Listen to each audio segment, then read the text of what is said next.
Hello, you are tuned in to the Mr. Josh podcast. Look at that. That's coming in nice. I am back in the studio, Space Coast Podcast Studios. I'm with the man with the plan, Jesse. He is my engineer. He is my sidekick. He is my co-host. He is my everything, as I like to call him.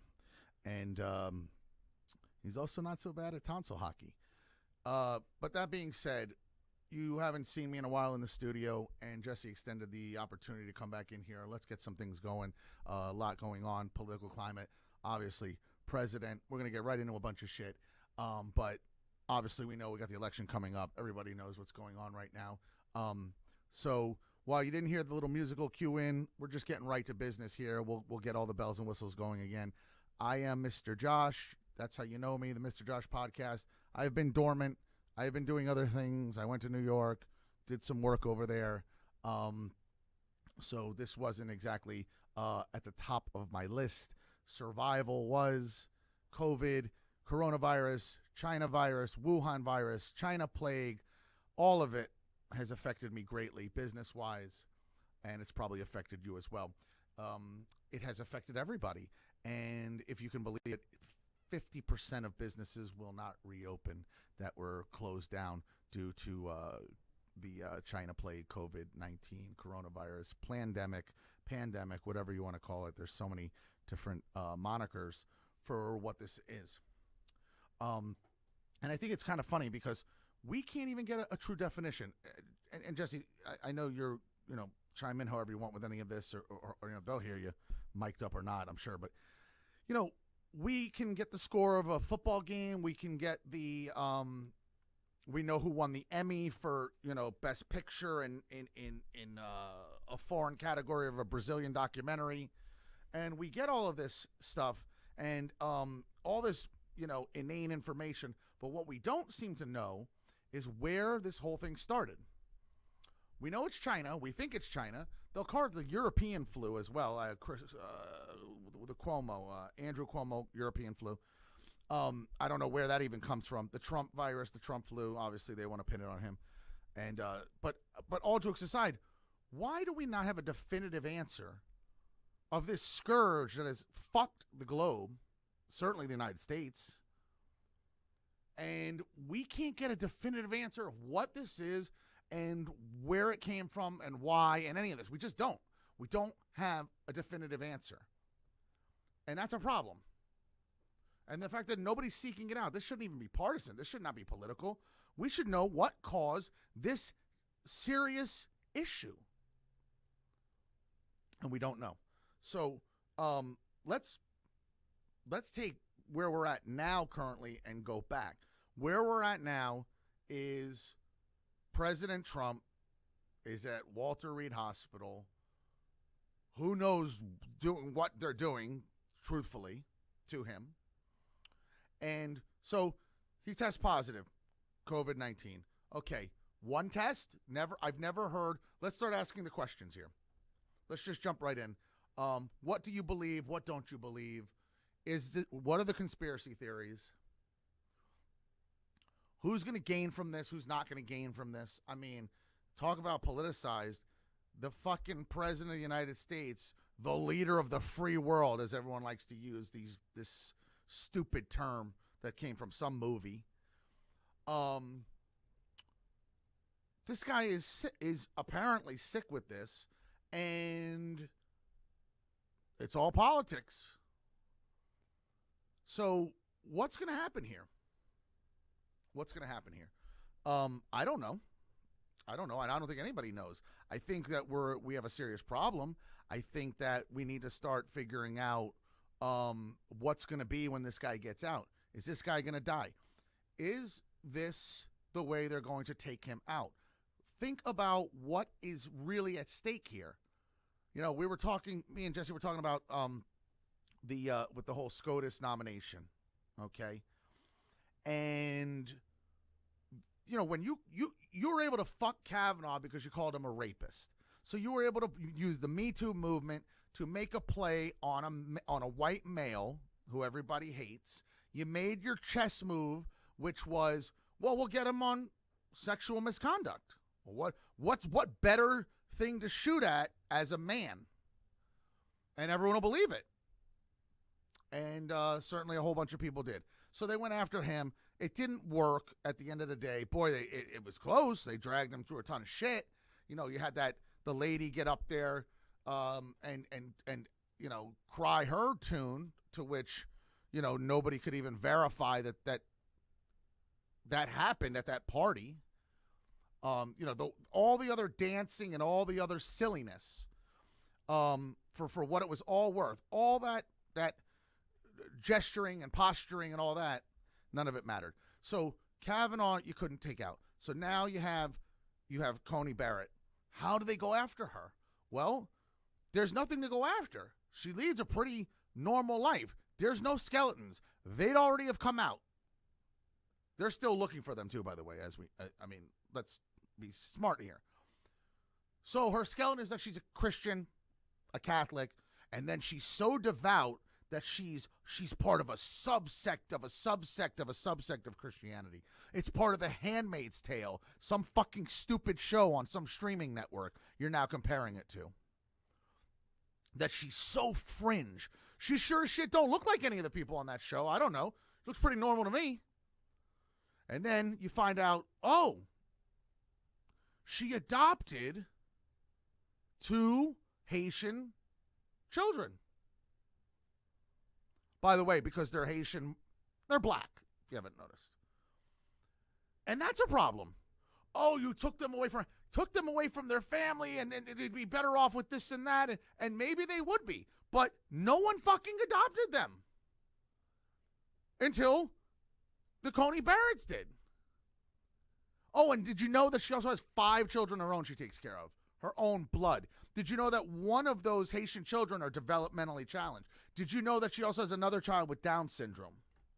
So keep knocking her and feeling good about yourself. What's the best thing you did today? Bought a scratch-off lottery ticket? So the left tries to vilify her, and they're not going to be able to. And they know that. So this is a problem because she can't win.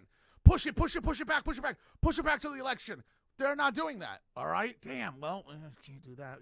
Push it back. All right, well, get this guy sick.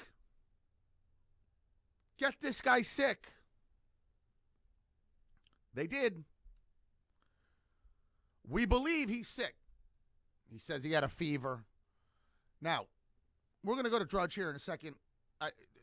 Jesse, can you at least put me in the corner with this screen?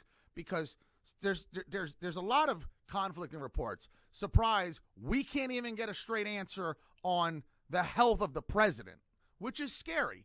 It should be scary because it's probably not good. I personally think that they are hurting this guy. Okay, thank you. Perfect. That this is not good. So we've got confusion over condition. Let's click this first one and just take a look of the red highlighted ones. So this is the blood oxygen level. Okay, so Mark Meadows talks about, so scroll a little bit. Mark Meadows talks about how the blood oxygen level, President Trump's oxygen levels fell rapidly Friday morning, fueling concerns. Okay, so he was on, Mark Meadows was on Janine Pirro's program, and that's where this came about. Interview said that both he and the physician, Dr. Sean Conley, are real concerned by Trump's condition. Obviously, everyone's concerned. So this is just, bullshit here. There, he's continuing to do well, yada, yada. Jump out of this one. So now we know we have a blood oxygen level situation. Okay. And then the first story here, confusion over condition. Let's take a look at that for a second here. Because so you click the other. So now the doctor is getting a credibility crisis. Well, the doctor's probably not telling the media every step of the way because they're only going to spin it into something negative. Trump says that he thinks he's good to go on Monday, that he's looking to get out. I don't know if you know that. He's looking to get out tomorrow, a month before the election. Let that sink in. A month before the biggest election of our lives, of the most important country in the world, and the fucking president has coronavirus. Super spreader, that's another term that I think is very stupid. Super spreaders. Boy, that sure sounds scary. I mean, what a way to scare people. So the party that they had for the nomination was attended by obviously mostly Republicans. So isn't it funny that Hope Hicks gets it, Trump has it, Melania has it, 3, I'm not going to name them, whatever, Mike Leano being one of them, 3 Republican senators have it, Chris Christie has it, and Kellyanne Conway has it. That's pretty amazing. These are big names in politics, folks, all at the same fucking time. And if you spread out the politicians or anyone of importance that have had this, and I'll even include Hollywood actors or anyone of merit that we know, it's not so many at one time in one specific thing. And they're going to say that it all happened at this event. I had this talk with Jesse before we went on air. How is it possible that anyone can determine where, how, and when coronavirus is contracted? I don't understand that. Do you know exactly where you got a cold? Do you know exactly when you contracted a flu? Do you know exactly where you got your cough? Do you know exactly where you got your herpes? No, you don't. You don't know exactly. Because it's very hard to nail that down. Why with COVID are we so accepting of this is where they got it? I use the example, I was telling Jesse the same thing. Kansas City Chiefs football game, first Thursday, NFL season, Thursday night game. Chiefs had a game. Don't remember who they played. Not important.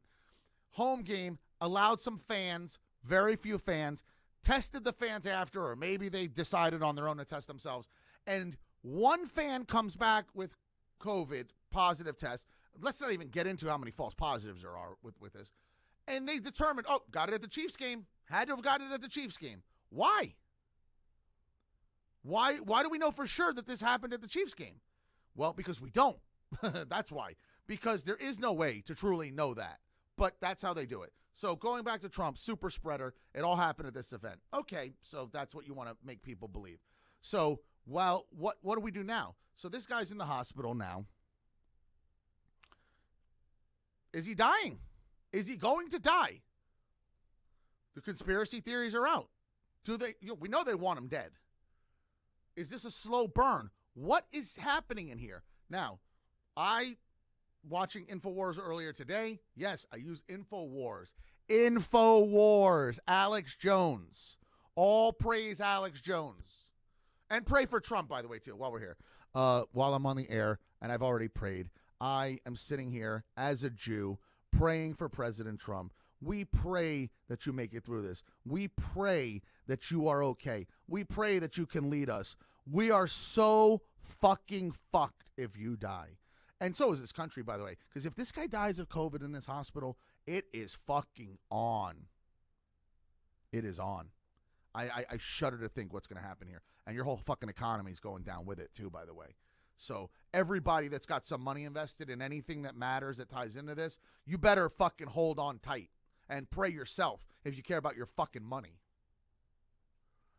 But that being said, this guy's getting cocktails and concoctions that are one of a kind, first of its kind. Nobody's getting what this guy's getting.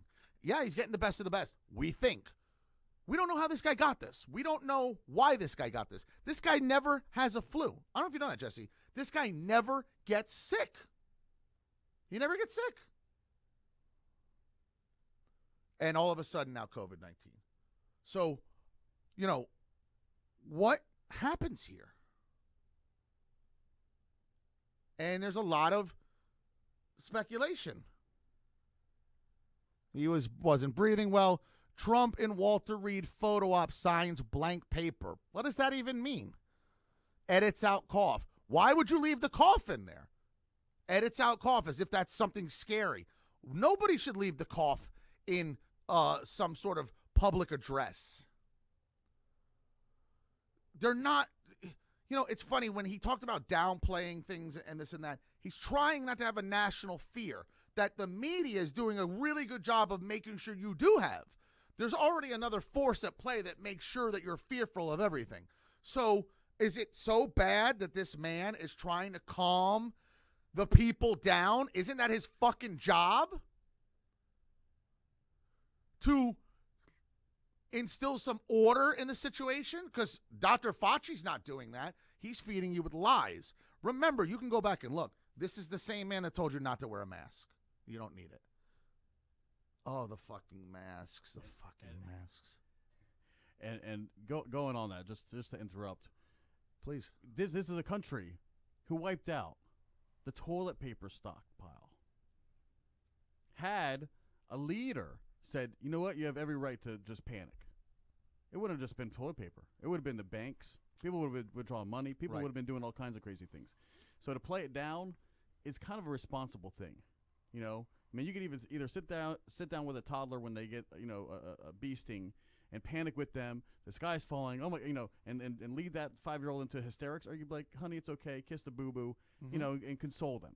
So, yeah, why don't we do that with everything? Let's be responsible. Yeah, scare the shit out of everybody over everything. Like nobody even said go get toilet paper, or maybe somebody did. I don't know who did. No, nobody did. But all of a sudden, nobody did. The shelves were clear of one miscellaneous item, and that was before anybody offered, hey, we should take this so seriously now that you need to hide into your, you know, you need to bunker up, collect all the toilet paper you can, quarantine yourselves, and that's another thing. We quarantine the healthy.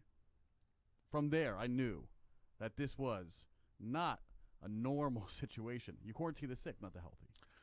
Well, and that's a good point. Jesse just made a good point. A quarantine is for sick people. Right off the bat, the fact that we were quarantined and we were healthy is unconstitutional. It goes against all of the rules of what a quarantine is and what it is for, and when they actually use this as a specific term, when it's given a very specific reason why they're quarantining. You do that with sick people. You're right. You do not. You do not. You do not. You do not do this with healthy people. Masks are a sign of submission. The masks don't do anything. You know, everything's guilt. The white guilt is what's fueling Black Lives Matter and what's fueling the protests. All these white folks and all of their guilt going out and doing what they're doing. Well, it's mask guilt as well. Oh, you better wear that mask because, and Cuomo's big on this. You're going to hurt people. You're going to murder people. You're going to kill my grandma. You got to wear your mask because you're going to kill my grandma. Okay, well, first of all, you killed all the grandmas, number one. You're clearing yourself of that. Number two, the masks do nothing. First of all, we don't even have a set mask policy other than cover your face. People wear scarves, people wear bandanas, people wear N95 masks, medical masks, the mask with the filter. I mean, so what is it really all doing? It's just covering your face. Stop even calling it a mask. Say that you must wear a face covering. But none of that's scientific. And droplets are going out and they're coming in. Nobody fucking knows what any of this is doing. I defy anybody to truly say you know what this is doing. You don't. It's the illusion of security. It's the illusion that you're doing something. That's what being like fake virtue is. You feel virtuous that you're wearing that mask, that you're making sure that other people don't get sick. You've never cared about that with other people your whole life. And all of a sudden now you wear that mask to do that. Absolutely not. Now, if you're wearing the mask in a store because you are mandated to, which I even have to do, I don't want to, but I'm not going to, go and fuck the whole day up for myself and for everybody and have a fight in a fucking Walmart over a mask. So I get in and get out. And I wear the flimsiest, loosest mask. It's falling off my nose. Come tell me what to do with my mask. I got something on my face. I haven't had one person yet, by the way. And I'm hoping somebody watches. I'm hoping it happens. I would love to have a mask situation. But for the most part, I wear my little mask when I go into stores. I immediately take it off. It's done. It's a done deal. Okay, great. That being said, the masks are not helping. So a lot of this ties back to Trump. Trump doesn't wear a mask. The Republicans don't wear a mask. And that this is what happens now because you didn't wear your mask or what have you. Well, guess what?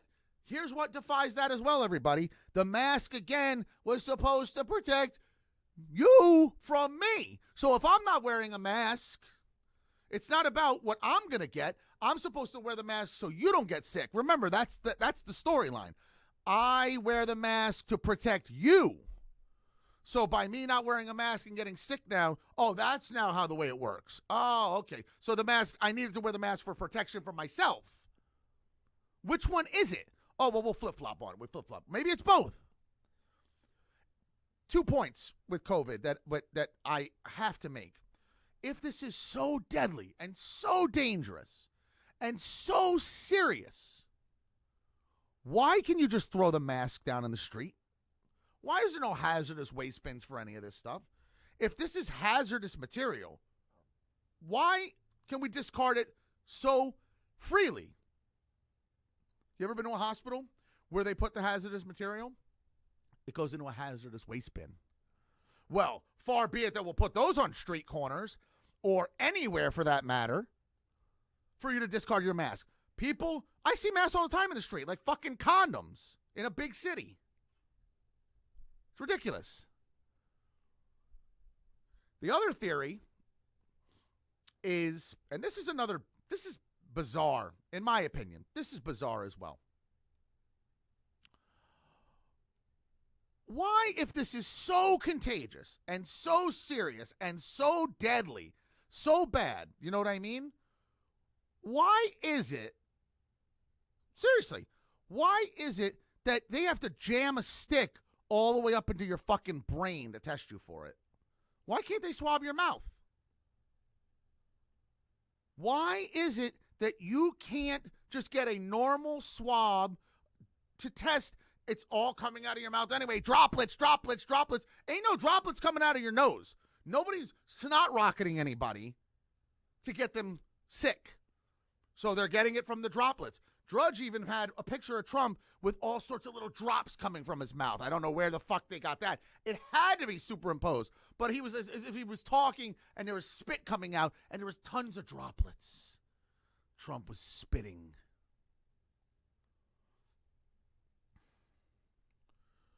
I mean, we lost our fucking minds. And so here's the news, folks. So they play this COVID up. Are you ready for another lockdown? Is everybody ready for 2.0 or that second wave? When is that second wave coming? What, by the way, did the first wave end yet? And who's the determining factor? Jesse, isn't this interesting? Who is the determining factor of wave 1 ending and when we get into wave 2? Is it just winter time? Well, when winter comes and it gets cold, the second wave is here. So that's a determining factor, winter. I'm just wondering if we flattened the curve yet. Have we flattened the curve? Great question. How's that curve doing? We're promised only 2 weeks for quarantine. You know what's funny? These cameras, boy, this media, boy, they get their cameras everywhere. I mean, boy, they get the paparazzi. How come we've never seen one hospital overrun with people on TV? How come the media has never captured one hospital overrun with COVID patients? Find it for me. Send it in. Send it to the show. Email it to me. MisterJoshPodcast at Gmail. MisterJoshW at Gmail. MisterJoshW at Gmail. Please, somebody send me, if you can, anybody listening that's going to be checking this out, send me some footage of an overrun hospital. They did flatten the curve. Do you know how many states have still not even opened yet? I mean, talk about, thank God we're in Florida. By the way, Space Coast Podcast Studios, we're in the Space Coast, Central Florida. I used to not like Florida as much as I do now. New York is in my blood, a lot of New Yorkers, whatever. Florida, and you know, people make fun of Florida. This fucking state is doing it right. Listen, you know what? On a second, I'm going to pray again. I'm praying for Ron DeSantis. Ron DeSantis, thank you so much. We almost had a bisexual, cheating, meth-using queer as our governor. Thank you so much. And thank you, red state Republicans who voted for Ron DeSantis. We almost had Andrew Gillum. Do you remember this is the same Andrew Gillum that was in South Beach that was found in his own vomit with a male prostitute? Good-looking guy, by the way. I mean, he's got a great choice in prostitutes, you know, side note.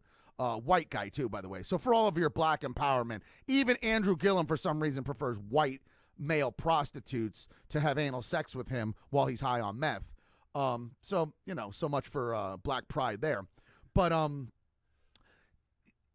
we were that close to having that guy. And instead, we have a guy, by the way, he's making himself very presidential. You want to talk about future presidential candidates? Ron DeSantis is one of them. And Florida's reopened. Where's our spike?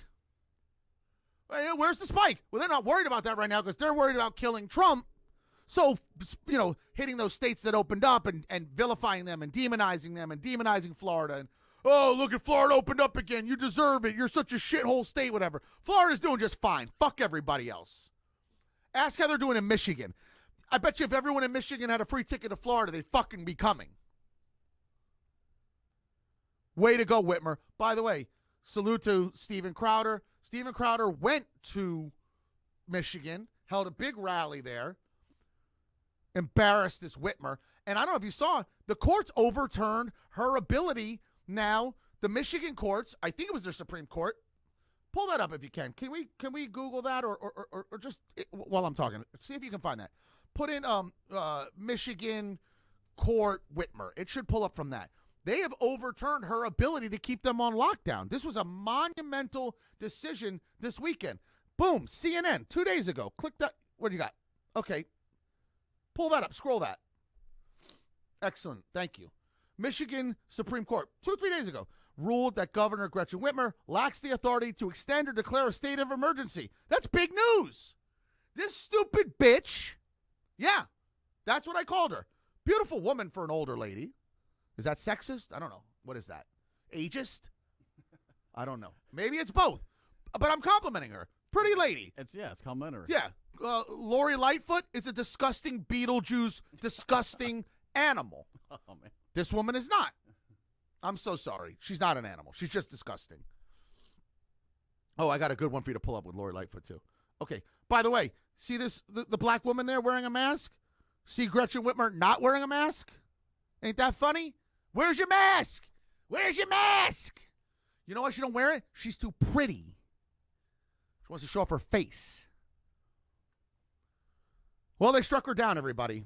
I don't know what's going to happen, how she can fight it. She probably will. But anyways, that's a monumental decision. Michigan, they're going to put you back in chains, as Joe Biden said. They'll put you back in chains. Well, you might have just got your chains off. They are, and I bring this up because you talked about flattening the curve. This lockdown and this whole shit was to flatten the curve. It's flat. It's flatter than a fucking 8-year-old girl. It's flat. But you're still locking everybody down. People don't even understand. There are some states that have never opened. Michigan, Michael Moore, your home state. You rally against Trump. You sit there with your fat ass. I bet you made sure you're not in Michigan so you can eat all the fucking Jack in the Box you want in California. What about them people in Michigan you care so much about that are on lockdown? That you care so much about the little guy. You fucking piece of shit. You care so much about the little guy that where are you rallying for them while they're all out of work? Or they can't go to work because that state is shut down. How much are you giving to those people? I'd love to see your charitable contribution to the people of Michigan. You fucking hypocrite. Motherfucking liar. You still talk your shit as if you're relevant. You're now in the same group as Cher and Kathy Griffin. You're just a Twitter warrior. You put out tweets, and for some reason CNN still likes to quote you. I don't know why. Ugh. So, are they? Yeah, Michael Moore. I mean, what can we do here? How bad are liberals? This guy. And you know what's funny? And I used to be a fan of this guy. And I've said it in my previous podcast. When this guy first started out, I was a fan of this guy. He was a man of the people. There was a time this guy was not political. He was about consumer rights. He was a consumer advocate. He was somebody that kind of rallied against big business running amok and all that. Boy, he ran away from that. You don't hear him ever talk about big business. He is all politics. Probably saw that there's a bigger audience in that. Makes sense. I can understand that. So, are they killing Trump? let's go back. Are they killing this guy? Oh, there it was. Pizza the look at that.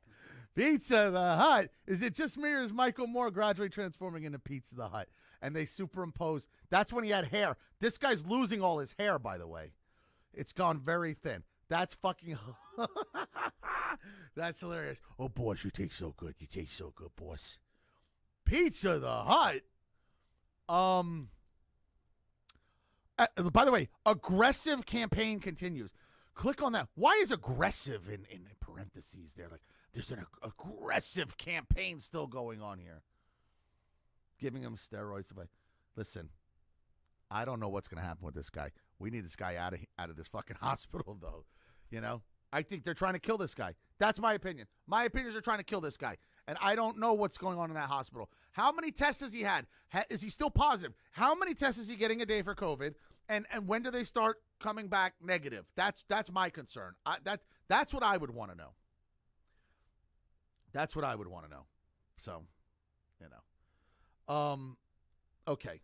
So now we have, let's take it even further back. Let's talk about the debate.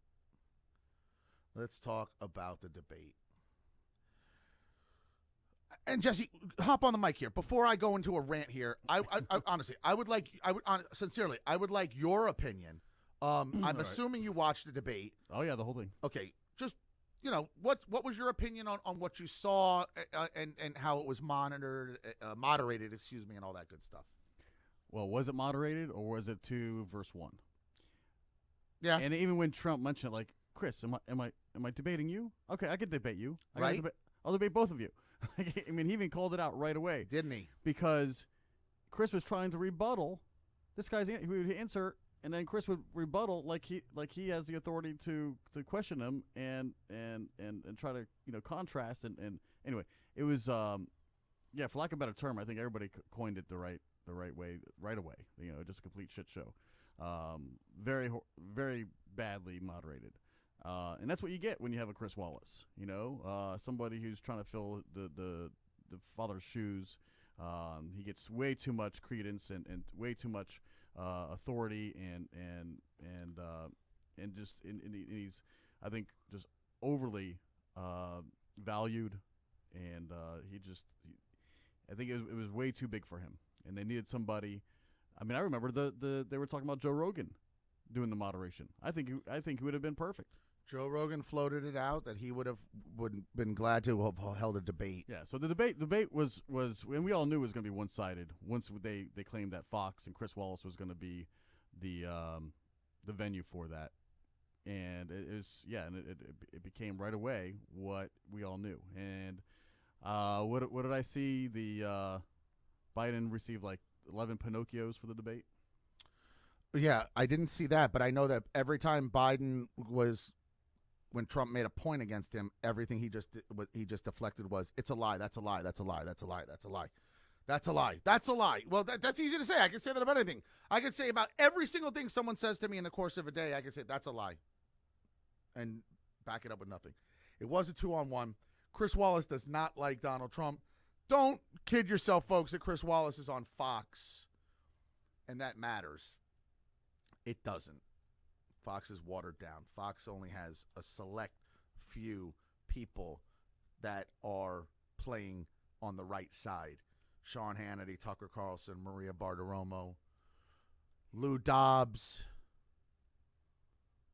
And some of them are on Fox Business, by the way. So they're not all on Fox. I mean, under the Fox umbrella, Fox News umbrella. But they're not all on Fox News. But some of them, and I might be leaving out one or two. Laura Ingraham, for sure. How can I leave her out? So, Chris Wallace is that kind of centrist guy.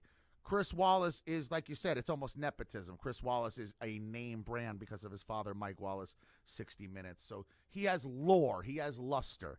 But by the way, he asked Trump about the white supremacist question. This is the big, if anything was taken away from this debate, it's the white supremacist question. And that was And it's funny because I don't know if you caught this, Jesse, but when the question gets asked and Trump's like, well, tell me, who do you want me to denounce? Are you ready to denounce? By the way, rewind. Do you know that Chris Wallace asked him the exact same question in the Hillary Clinton debates of 2016? He asked him to denounce white supremacy because of Charlottesville. He literally asked him the same question. Will you denounce, no one brings up denouncing Antifa or Black Lives Matter who are actually burning the cities down. I don't care what political side you're on.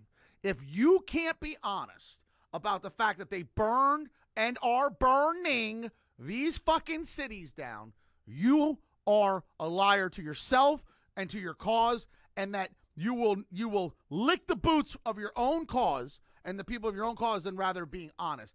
If the right wing, if the Trump lovers, if the right were burning these cities down, I would have a fucking problem with it. But they're not. And they never have in this entire time. They've been playing the violence card against the Trump voters since the beginning of the last election, when he was going and touring and doing his stops and doing his rallies, and there'd be one fight because one agitator would start some shit, and they're violent at these rallies. And remember, listen, these are the same people. I'm glad I remember this. These are the same people. Remember this. Remember the CNN meme where the wrestling meme, how Trump beats up the CNN in the wrestling meme. Do you remember that? Yes, it was so good. It was excellent. And they said it would bring up violence to the media. Remember? And they said that this is violent. They were against that. They took that tweet down. They took that meme that he tweeted and messed with it because it brought out violence. It was perpetuating and saying that violence against the media is okay. Yet these are the same people that are saying these are peaceful protests while there's a fire behind them. It's actually a laughable joke now.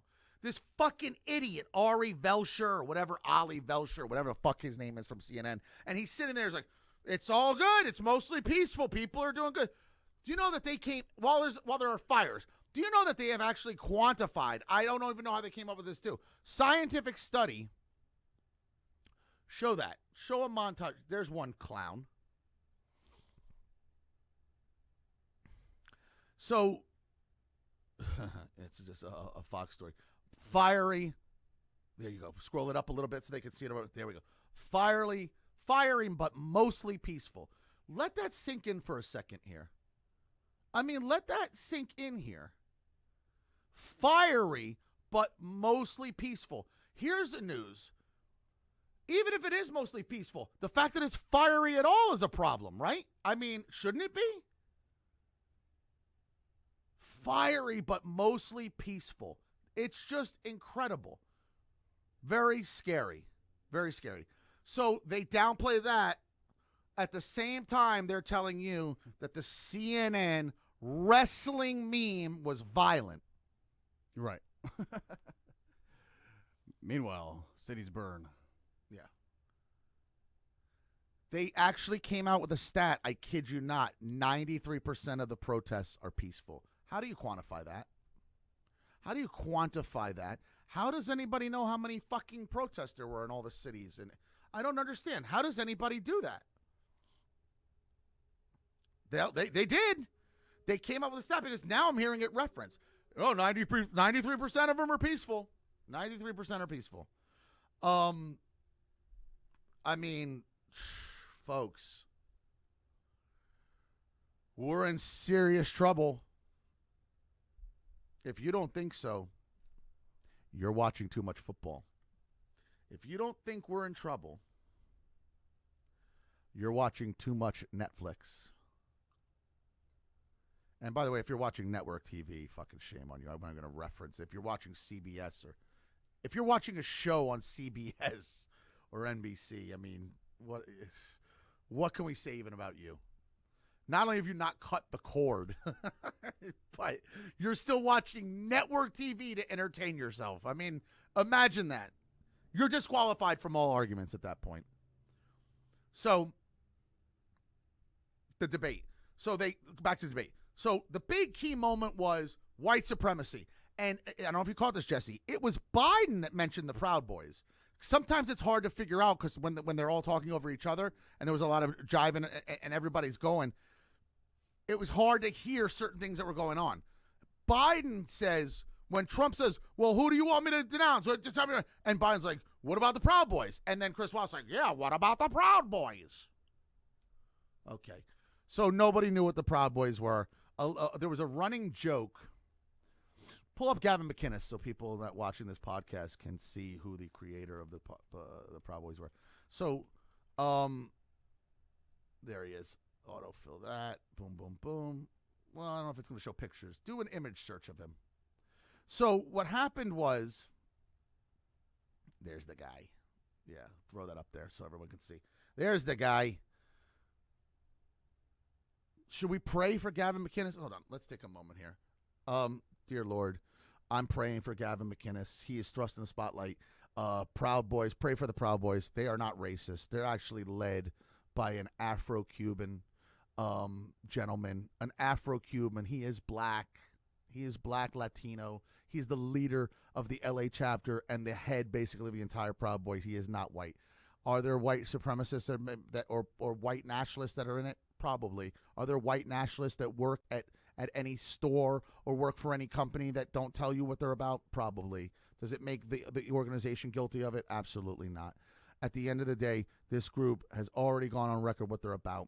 The gentleman that got arrested and are in jail for fighting with Antifa, one of the gentlemen has a black wife. He has half black children. You know who else was also half black?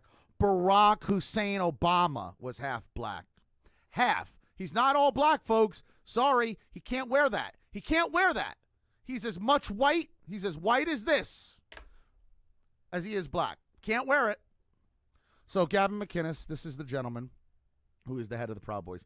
They're a chauvinistic organization. Did he quit the group? He did quit the group. Do you know why he quit the group? Because he felt that the negative publicity he was getting was going to affect the group. That's what this article talks about. I remember when he stepped down out of it. And this is in 18. Mm-hmm.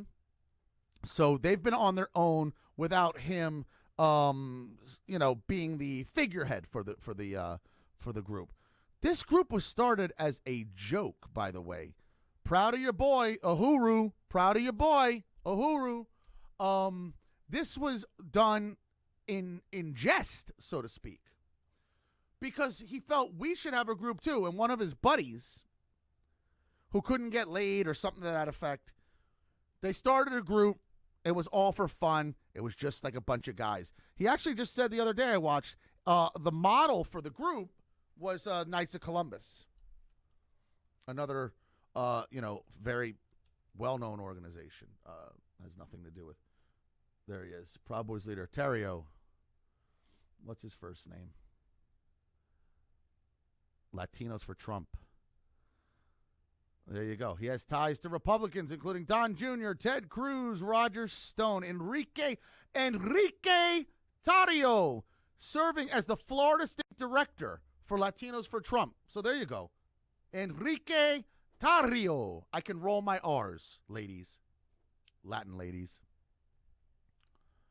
36, picture with Trump, picture with Roger Stone, Proud Boys member. Here's your Proud Boys. Did we get a good picture of him? There he is with Don Jr. That guy is not white. That guy. There he is. Where do I point? There he is. Point that way. That guy. There he is. See him? That guy right there. That guy's not white.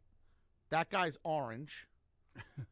I think they prefer brown if we had to give a color. He's brown. Yeah. Florida State Director of Political. Listen. I like the white claw in the admin pocket there. Yeah. Why not? Oh, more crabs. You look up crabs once, you're reminded 100 times. So, all right. So, folks, the Proud Boys are not a white nationalist group. They're going to keep telling you. And they're going to say, oh, well, by the way, they're also not burning anything down. If you could attribute anything burning to the Proud Boys, it would have already been fucking done. That's number one. It would have already been done. Attribute anything negative to Proud Boys other than an ideology. Here's some news. What if they were white supremacists? So, would you rather a white supremacist who doesn't burn a city down, or an Antifa, liberal left anarchist who is burning the city down? Which would you prefer? Would you rather a white nationalist that lived next door to you that was quiet and didn't harm you? Or would you rather have an Antifa member next to you that might, that would burn your car down? What would you rather have? Is the ideology that important? I just don't want anyone who's going to fuck up my shit.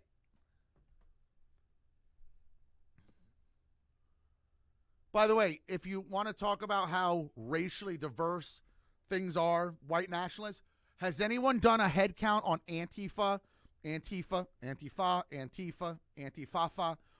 of how many black folks are a part of that organization or Latins? I would love to get a head count on or a pie chart on the racial breakdown of Antifa. Why is nobody taking them to task on their whiteness? Oh, because they have white guilt, so it's okay. They feel guilt, so therefore their whiteness doesn't matter as much as the other groups. Do we also, folks, you watch this debate, 2-on-1. There probably were no winners in the debate. I'll be honest. I support Trump. I wouldn't say he came out as a clear-cut winner. I wouldn't say Biden came out as a winner, but I would say that to the public, Biden did. I think they felt bad for him. He got beat up. Trump went in full bully mode. He did. Should he? Maybe not. But he's not going to let them dictate it. And boy, they tried. They certainly tried. Yeah, there you go. Miami Proud Boy. Right-wing Latinos of Miami. So there's a Vice story right to your left. One more over. So there's even a Vice. There you go. Proud Boys and Refugees. What do you know? What do you know? What do you know? Proud Boy. Refugees? What do you mean? There's refugees in the Proud Boys? Let's take a look.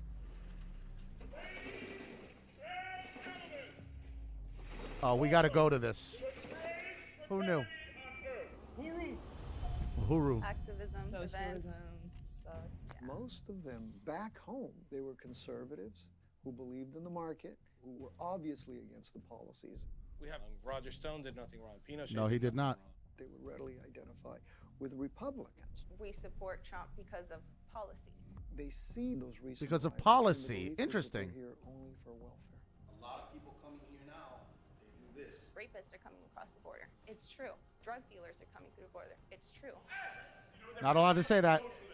They're bringing in socialism. What they're They've already brought it, essentially baby. saying is that we are not Fred Perry. identifying with groups that are coming from Mexico, from Central America. Racist, borderline fascist, and What makes me a racist? They're making a racial difference. Huh. What is that, a blunt? The West. The West is the best. That's it.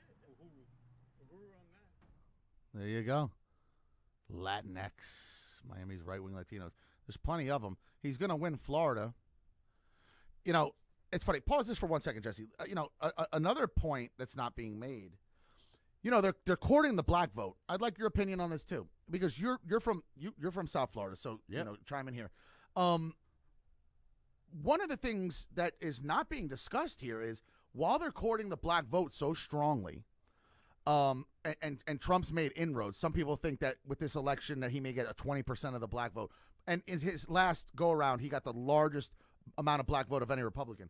But what I feel is being neglected here is the Latino vote, as far as just being talked about and being courted, when I think they're more important than the black vote, in my opinion.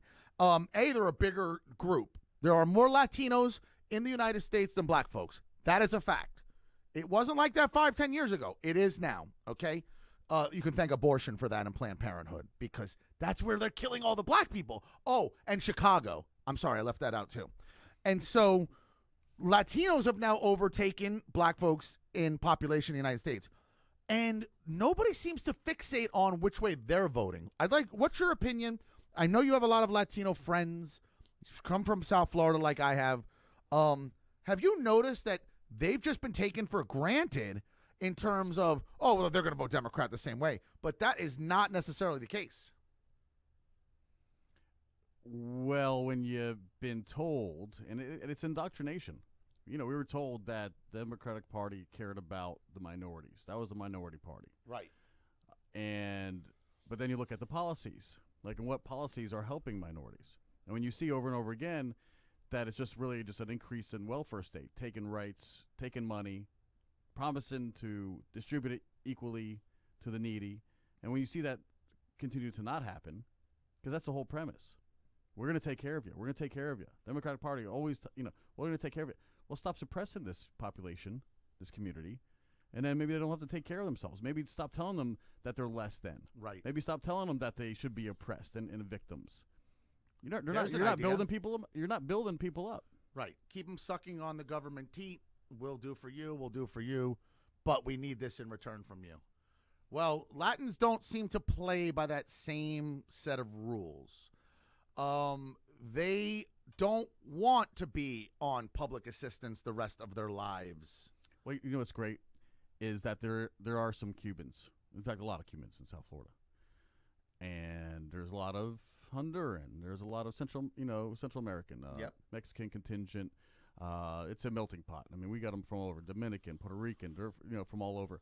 But thank goodness for the Cubans, especially the baby boomer Cuban, the refugee class Cuban who came over here in the 60s on lifeboats, 50 of them on a raft, 90 miles away. Mm-hmm.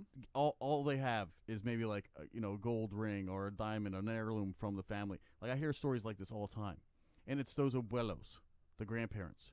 You can still go and have a coffee and a cigar and play some dominoes, right? And they will tell you about the oppression. So they know what socialism is. So when they hear free this, free that, stand in line, get your bread, they see the writing on the wall. They came from that. They risk life and limb to avoid that. Yes. So not all of the Hispanic community has what the Cuban refugees have seen. No. And thank God for them, because they're the ones who are spreading the truth about when you give somebody so much power because they promise to take care of you, that's what happens. And you make an interesting point. The Cubans are different. Ask Latinos in general, but the Cubans don't even want to be considered. They don't even put themselves in the same Latino boat, Hispanic boat. Cubans are Cubans. They regard themselves as completely different, and they seem to be, certainly ideologically, and certainly going through the worst. El Salvador has it bad. Honduras has it bad. They are poor, but they are not under the same regime that Cuba is under. Right. Because Cuba wasn't poor. The regime is causing those problems. Those other countries in Latin America, in South America, they're poor and have always been poor. But Cuba wasn't. This is a regime problem, not a country problem. In the 20s, which is where you see a lot of Art Deco in South Beach, Miami, because the same architecture was also down and borrowed from the Caribbean community. Right. So you get down to Cuba, and you still see a lot of that same architecture. Guess what? They were mirrored. Casinos in both Miami Beach, even here in Brevard County, and in Cuba. Tourists in the 30s would freely go to Cuba, just like they would to Miami, for the casinos. Hemingway, again, regular and Havana clubs. Yes. Okay. Loved the music. Loved everything that culture had to offer. The rum, the cigars, right? The fishing. And then some socialists decided to say this. Say that again. What were they? Some socialists. A socialist. Decided, and they're praised by the left, the Shays and the Castro, the Fidels, and Oddly the enough. Castro brothers, Mm-hmm. and they praise these guys. Like, look, they're liberating these people. They're giving them, the farmers the land back. And I forget all the politics, but what happened was the mass incarceration, the mass execution of people who didn't want to follow the Castro regime. Lots of people lost their lives. Lots of people had land taken from them. These people still are operating with 50s era cars. And now that, you want a mechanic for a 57 Chevy, go to Cuba. Recruit one of those guys. That's funny. They've been using lawnmower parts to keep these cars going for, 2 generations now. 50 years, 60 years. Yeah, it's one of the strange things that the embargo has levied on Cuba is their cars. It's all old-fashioned like Karate Kid. We were talking about Karate Kid earlier. When it's like the car that Daniel got from Mr. Miyagi. Right. They're all over the place there. All it's over the really place. bizarre, and it's kind of neat if you're an It's- old car guy. Right. And they did open up travel to Havana, which I thought was pretty cool. It's just what you see though is not what all of Cuba is represented. You see just the city folks, a couple people that are allowed to have tourists come through. You're not benefiting the rest of the country. And the country is beautiful. It's the biggest island Absolutely. in the Caribbean. Yes, It should be the biggest trade port. It should be the biggest of everything. Oh my goodness, it's there's so much positivity. Mountains, beaches, yeah. If you know what, based on what you're saying now, let's take a moment here. If I could pray for Ron DeSantis, I'm going to pray for Cuba. Dear Lord, pray for the Cuban people. Pray for Cuba. Let that country be free. Let us enjoy a great trade situation with them and a great tourism situation with them.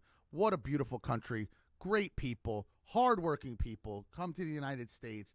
They're not looking, man, it is so different. It's so different. They're not the same as these other countries in what they're trying to accomplish. And it begs a good point. The Cubans are most likely, if anyone follows it close enough, they are your most likely Trump voter of all the Latins.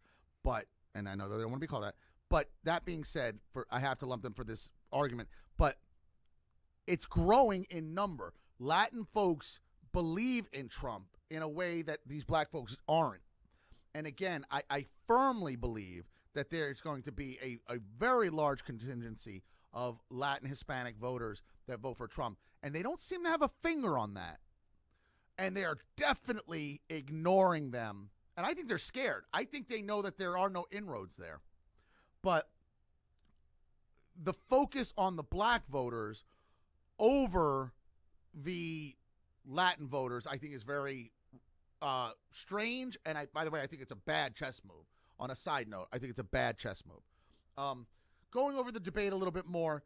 And by the way, is there any sort of count how long we've been on the air here?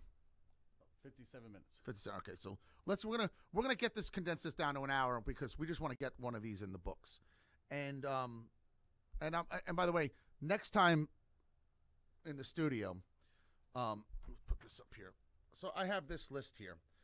Okay, you can't read it, but what it is, and I'm gonna read this next time that we're. Well, let's do maybe 10 every show. You know what? I think there's 115 there. You're right. There's 123. So you know what? Okay, so I'm just gonna growing. Absolutely. So, a matter of fact, I can shoot through one page. We'll knock one page down at a time. But let's wrap this up before I do this, and we'll close out with this. I think that's a great idea, Jesse. Very good. I would have liked to have made one video. I think I'm still going to do one video, but I can do that on my own time, where I just sit and read these for everybody.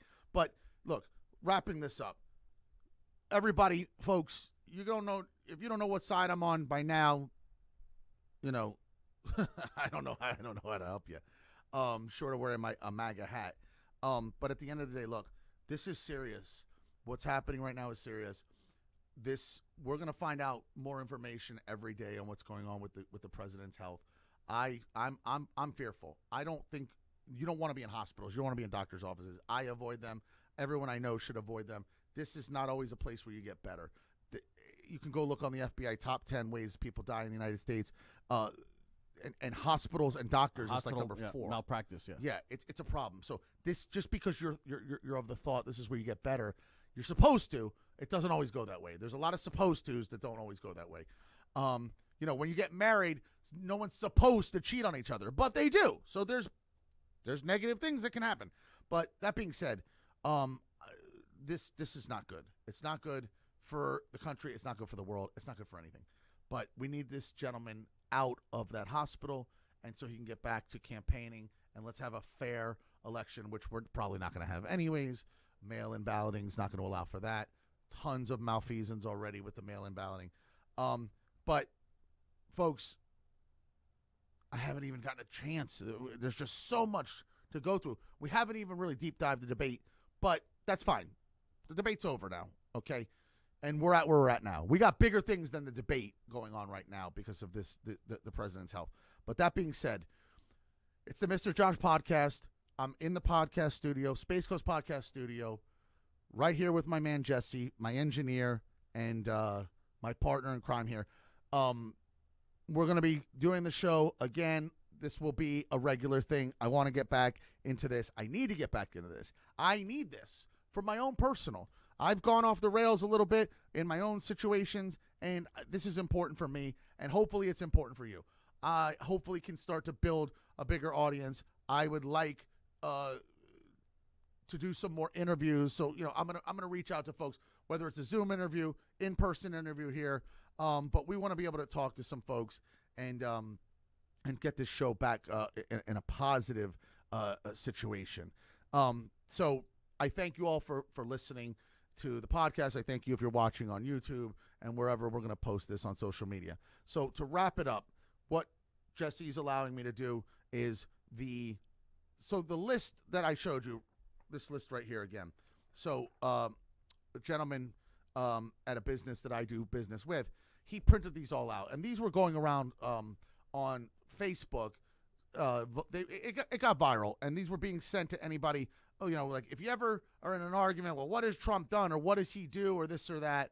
Somebody put an amazing list together. I mean, and you could probably go and fact check all of this. I mean, it would take you forever, but let's just go over this. And if you want to fact check it, feel free. But I don't know how anyone's making any of this shit up, to be honest with you. But there's well over 100 things that Trump has done so far in 4 years. Not even 4 years. Not even 4 years. We're right.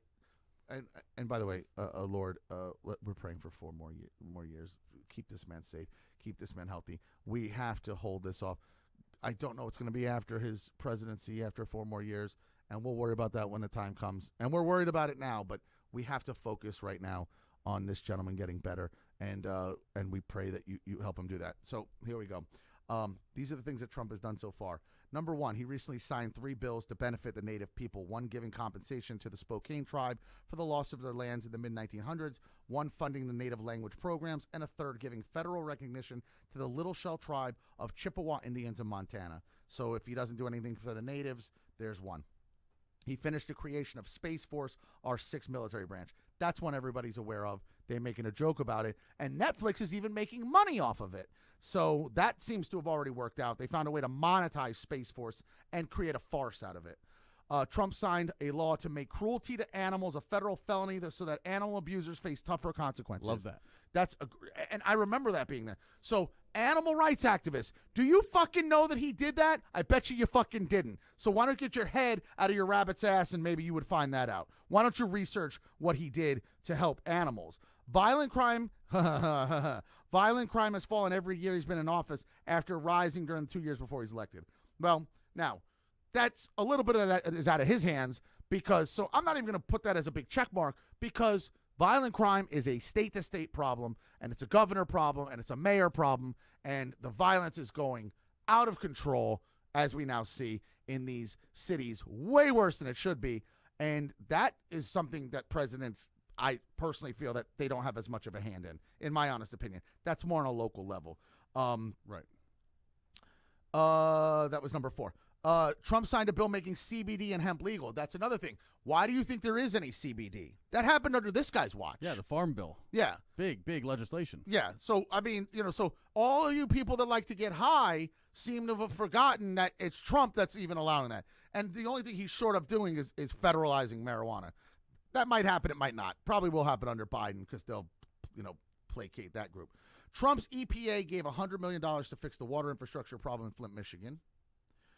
Under Trump's leadership in 2018, the United States surpassed Russia and Saudi Arabia to become the world's largest producer of crude oil. I bet a lot of people didn't know that. I bet you didn't know that we produce the most oil in the world. That's a good thing, by the way. That's a good thing. We need it. We're going to need it for a long time. No matter how green you think things are going to go, we need that oil. Trump signed a law ending gag orders on pharmacists that prevented them from sharing money-saving information. That's another thing he's not getting credit for. He's lowered the prices. Why do you think you even see the price of medicine on a commercial now? Did you ever notice that your entire life you never saw the price of medicine or per pill or of any sort of prescriptions? You never saw them on TV. You do now. Trump signed the Allow States and Victims to Fight Online Sex Trafficking. Oh, my God. Must we even get into the sex trafficking? Also called FOSTA, which includes the Stop Enabling Sex Traffickers Act, SESTA, which both give law enforcement and victims new tools to fight sex trafficking. Now, no matter what you believe about the Epstein scandal, and we don't know all the answers, he still went down under the Trump administration. I'm not, because we're wrapping up, I'm not going to have Jesse pull it up, but there's a great figure of the amount of arrests by president of sex trafficking arrests. Maybe you could put like sex trafficking arrest chart. It's definitely a chart while I'm going through these, and then we can probably pull back to that. But Trump is in the thousands. In the thousands. Oh, fact checked already just tried to put it down. Huh. Yeah, there was one done by president. There we go. Take a look at that. Well, they're claiming it's false. Yeah, okay. So, of course they would. Forget that they even... Yeah, here we go. Show that. Folks, you got to see this. Let's see, it comes out. Oh, it's pulling up. It's false information. Bikers for Trump. That's great. Make sure. Glad that everyone saw it. Yeah.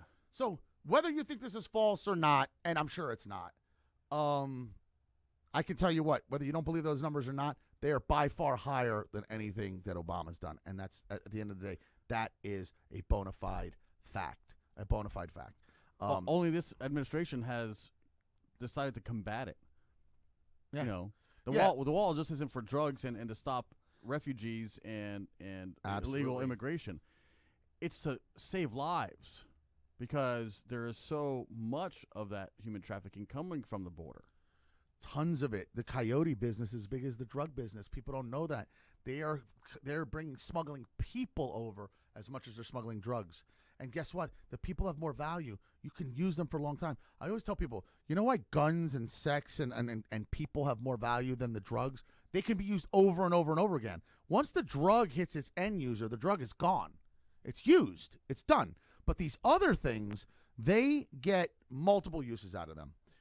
Trump signed a bill, so that's amazing. I mean, listen, try to disprove that all you want. Trump signed a bill to require airports to provide spaces for breastfeeding moms. There you go, looking out for the moms.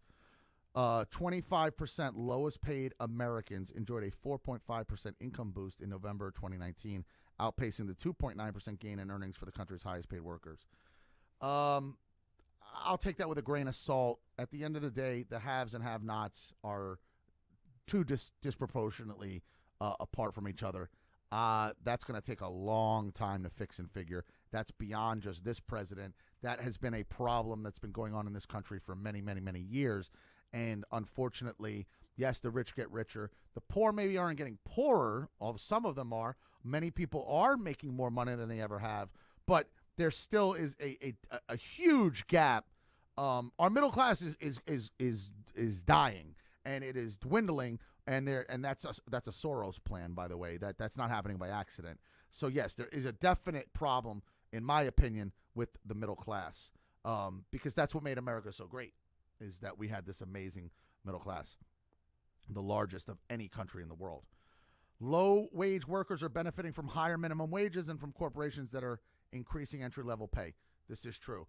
What also was happening that Trump wanted to stop was when you have the H-1 and visa program, and you can have somebody come over. So it wasn't just taking migrant jobs or low-end jobs, but how about the Disney Corporation? And Jesse, you may have heard about this because of where we live. How about the Disney Corporation furloughing people that were making $80,000, and you now had to train your Argentinian or your Bolivian or your Honduran replacement who's now a college educated. This is not a bottom dweller or somebody that's, going to take the, they're not a fucking custodian. These are people that are college educated doing computer work, but they're going to do it for $40,000 instead of $80,000. You know how many companies are taking advantage of that? So it's not just about the low-end worker. That has to stop as well. Right. Stop outsourcing jobs. Stop bringing people in to take jobs. Keep the jobs here. We'll all have more money. And even these greedy corporations that everybody hates will make more money.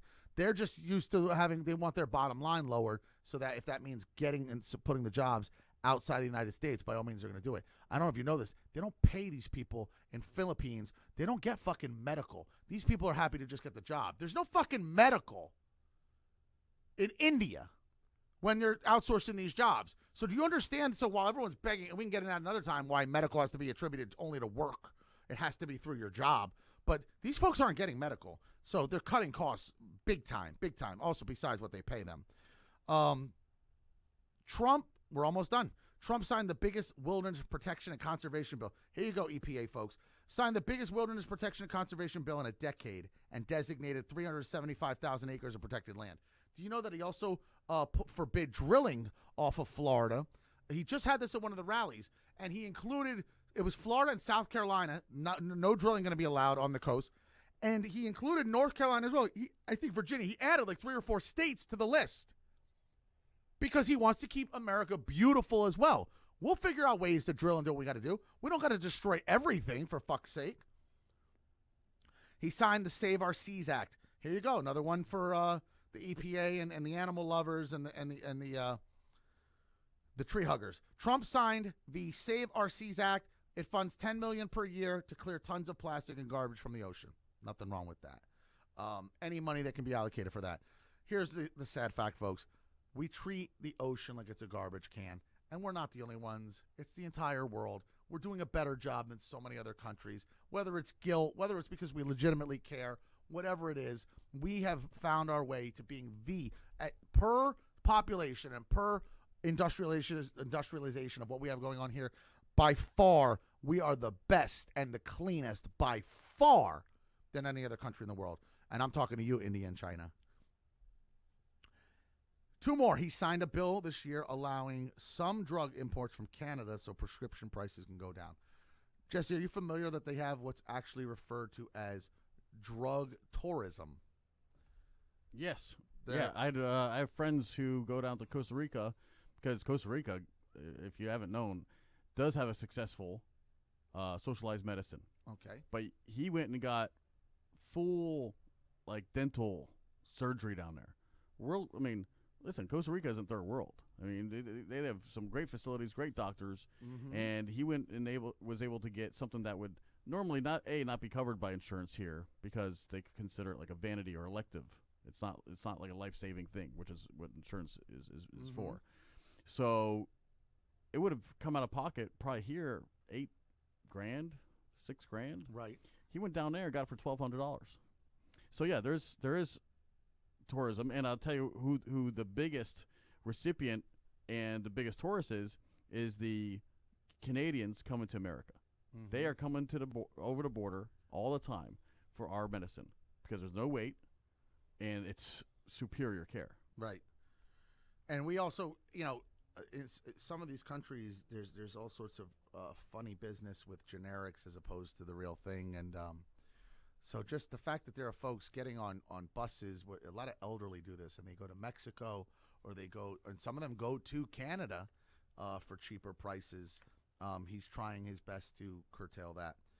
And then the last one on the first page here we'll end on is that Trump signed an executive order that forces all healthcare providers to disclose the cost of their services so that Americans can comparison shop and know how much less providers charge insurance companies. Folks, I mean, if you talk about getting bent over and raped on insurance, it's because they never tell you how much anything costs. Hospital bills, you only find out when it's all said and done. They're already billing you. Have you ever gone to a store and asked how much something is and to know ahead of time that you want to know if it doesn't have the price on it? When you're at a restaurant, don't you look at the menu just to maybe see an idea of how much the thing costs? Some people do. Some people look at these things. Can you imagine that you don't get to do that with something so expensive? Why? Because it's covered by insurance or partially covered. So they get over on you. They get over on you by not even having to tell you the price until it's time to bill you. I mean, that's what a hospital stay is. Can you imagine they do all of these things with you're only consenting that they can do them. You're not consenting to the cost. And it's exorbitantly high. Why? Because it's going to get paid for by some other entity. You're paying for it still either way. You're paying a copay. You're paying a deductible. You pay every month for the right for them to pay it, to then turn it down. You are paying. Shouldn't you know the price of some shit? Shouldn't there be a universal price on some of this stuff? Why is it all so willy-nilly? Why do we not know the price of anything when it pertains to our health? Why do we know the price of a car? We know the price of the Logitech camera that I'm speaking into. We can go onto Google and comparatively price shop that.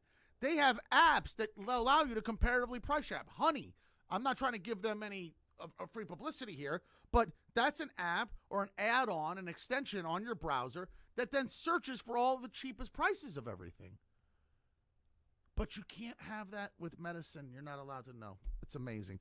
So Trump at least is going against the medical industry. Oh, by the way, they don't like him either. Big Pharma, they don't like him either. Why would they like him? He's fucking their stuff up. So that's page one. We got through page one of this. We've started talking about the debates. We are definitely talking about COVID-19, how it's affected Trump, who's in the hospital right now. We pray for you, sir. We pray for you. We pray for you. You know, you got to beat this. You got to live. You got to live. There's a lot of people counting on you. This country is in dire straits already, and they would be even more dire should you pass away. We'll have some outro music the next time. We did this all on the fly. We'll just get back in the studio. It's the Mr. Josh Podcast. I'm at the Space Coast Podcast Studios. I'm with my engineer and my partner, Jesse Hall. We will be doing these regularly. Let's get back in the saddle. Let's get the information out there. We'll be doing interviews, maybe some more man on the street stuff, talking to people. I'd like to talk to people, you know, and folks, you know, let's all pray for each other. And there's nothing wrong with that. And everyone be good and be healthy and be okay. Anybody that's listening to this or watching this, I sincerely appreciate it. Any questions you have, find me on social media. You know, it's pretty easy to find if you look up MisterJoshW. And so we're going to wrap this one up. This was a long one. They may not be this long. They may be longer. But I think we got a lot of information out. And it's just good to get back in front of a microphone, in front of a camera. I wish you all the best. And signing off, this is another episode of the Mr. Josh Podcast. Thank you.